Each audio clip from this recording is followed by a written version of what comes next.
All right, so she's burning into me. We just had to restart this because somebody's not talking today. So, so we're in. We just woke up. We're just hit Cape Breton.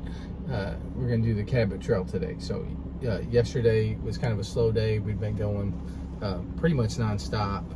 So we kind of did some laundry, chilled out a little bit, went swimming.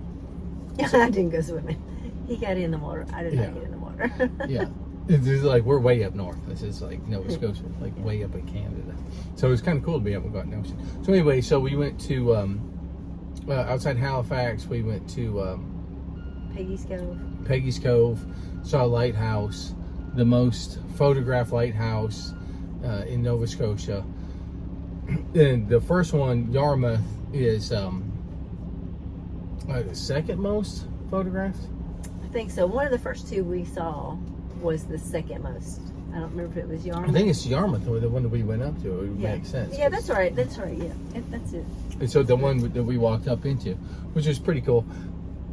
Second most and first most, like, it's not even close. Like, there's tour buses, and like a lot of them. And we got there kind of early in the morning. We got there like 10, 11 in the morning. And the place was packed. By the time we left, it was even worse. Like, it's hard to even get a picture because there were so many people just everywhere. Yeah, so when you see the pictures of the most photographed lighthouse in Nova Scotia, and there's nobody around, that means they shut the park down before they went, or it's not even a park. They just shut the whole they area need to down. have, like, when you go to the swimming pool, like the public pool, and they have like a break where you have to get out of the pool for just a couple of minutes. Yeah. So they need to just have a break like that so they clear the place and everybody can take pictures. Yeah, 10 minutes. We all want to take a picture, so 10 minutes. Everybody back Everybody off for a quiet. minute, Back take your off. picture, and then now you go up there and go take your selfie next to it or something. But yeah, a lot of people, a lot of rocks. You know, it's kind of like, you know, it's like the Gorge or the Grand Canyon or something like that. So it's a very natural site. So they have all these, like, you know, there are people that die. The signs that say they're very specific. There's a lot of memorials around here for. Well, I'm talking about on those rocks, like on that, like around the lighthouse. Yeah. Like the signs are very specific. They're like, people have died here.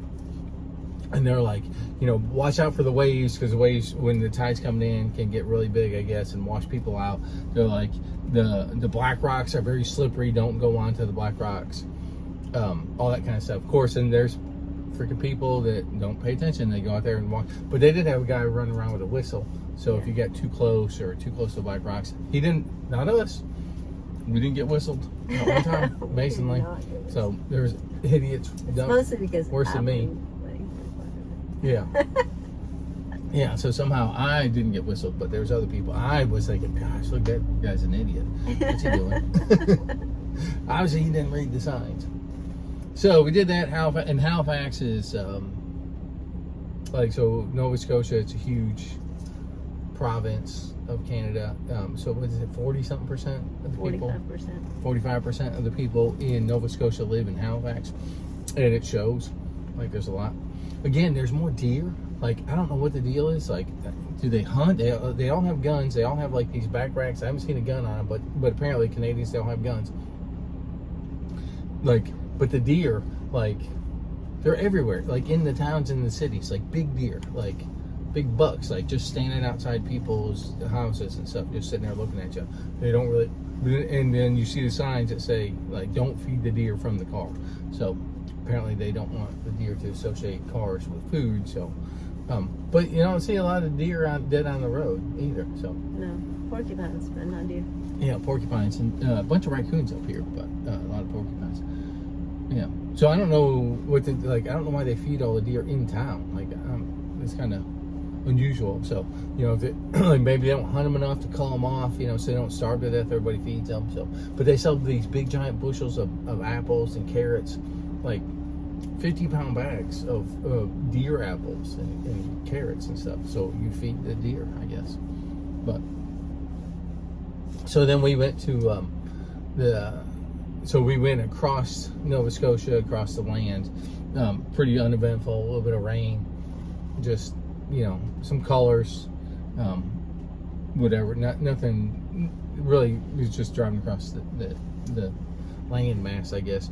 So we got to a campsite. We stayed at the campsite, and the guy was like, he's like, yeah, you can go swimming, but make sure you wear shoes because there's a lot of oyster shells out there.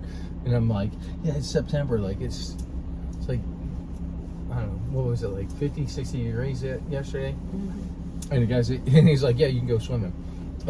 So he's like, the water is cold. Like, I'm like, isn't it cold? He's like, no, it's real warm because he said the water comes out of the Carolinas. Why? I don't know. Like, there's like, we've seen several references to waters coming out of the Carolinas. And so we asked, like, what Carolinas are you referring to? Are you referring to like the United States? And yes, that's what he's referring to. It seems like an odd reference because I don't think of the Carolinas as really warm. I mean, part of the year, like July and August, they're really warm. But like when I think of really warm waters, I'm thinking down in Florida. Yeah, but somehow like the Carolina water, like they say, comes up here into Nova Scotia into the bay, comes up around Maine and into the bay, or somehow comes up in here, and like the backside of the western side of Nova Scotia has Carolina water. Like we were on the radio, like the people just talk about it. It's like, what? Yeah, like Lisa was saying, like, what Carolinas are you talking about? So we went. So I did go swimming, and the water was ridiculously warm. Like, not ridiculously warm. It's cold. Like I didn't jump in, but it was windy. It was really, really windy. I think if it wasn't windy, I probably would have jumped in. We were in Massachusetts when that was like August, September. And we tried to go swimming there, and that was ridiculously cold. Like, we didn't, like, you went in, you're like, oh! Testicles go like, oh! Like, yeah, not so much for me and the boys did. So, but here, like, I think the water was warmer here in October than it was in August, September in Massachusetts. So, maybe it's somehow that Carolina water. I don't know how it gets here, but somehow it gets up here.